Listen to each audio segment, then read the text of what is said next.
ধানমন্ডি ৩২ নম্বরের বঙ্গবন্ধু শেখ মুজিবুর রহমানের বাড়ি এখন ধ্বংসস্তূপ। সহকর্মী আলামিন হক অহন ধানমন্ডি ৩২ নম্বরে আছেন, আমরা যাচ্ছি তার কাছে। অহন, এই মুহূর্তের কি অবস্থা দেখছেন একটু আমাদের জানাবেন। বুলডোজার কর্মসূচি আর কতক্ষণ চলবে সে বিষয়ে তথ্য থাকলেও জানাবেন। এই মুহূর্তে ধানমন্ডি ৩২-এর এই অবকাঠামো ভাঙার যে কর্মসূচি সেটি একেবারেই ছিন্নমূল মানুষের হাতে চলে গেছে। অর্থাৎ যারা কর্মসূচি দিয়েছিলেন তারা কিন্তু এখানে অবস্থান করছেন, কিন্তু ভাঙার যে কার্যক্রম সেটি যদি আমি দেখাতে চাই সেটি একেবারেই ছিন্নমূল মানুষের হাতে চলে গেছে। আমি যেমনটি বলছিলাম, বিকাল নাগাদ এটি আরও বেশি হয়ে যায়, যদিও দুপুর 12টার থেকে এখানে যে এক্সকাভেটরটি ছিল সেটি সরিয়ে নেওয়া হয়। তারপরে খালি হাতে হাতুড়ি শাবল দিয়ে ভেঙে চলার কার্যক্রম সেটি চলছিল। যে যা পারছেন খুলে নিয়ে যাচ্ছেন। নুডলস খান নাই তো নুডলসই খান নাই।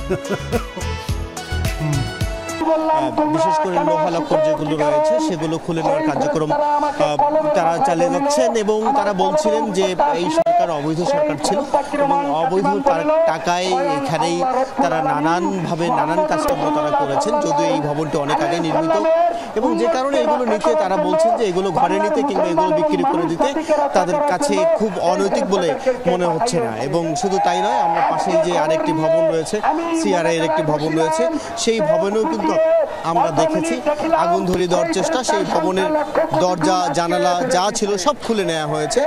একেবারে আসবাবহীন অবকাঠামোয় শেষ পর্যন্ত আগুন দিলেও সেই আগুনের বিস্তৃতি খুব একটা ঘটেনি। ঘটলে হয়তো খুবই একটা ঝামেলাপূর্ণ কাজ হয়ে যেত। পাশেই মাস্টার মাইন্ড নামে একটি স্কুল রয়েছে, সেই আগুন বাতাস যেহেতু আছে কিছুটা, সেই আগুন পরে যদি সেখানেও বিস্তৃত হয়ে যায় কেন তেমন একটি আশঙ্কা ছিল।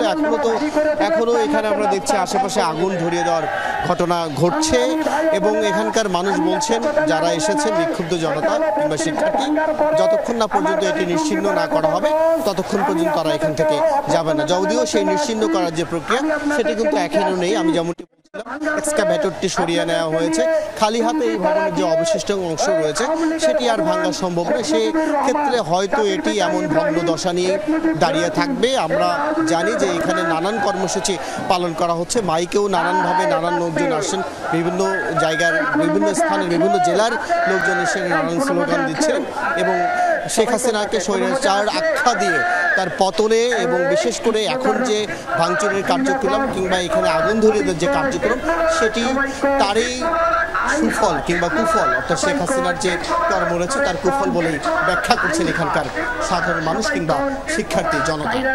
ধন্যবাদ অহন।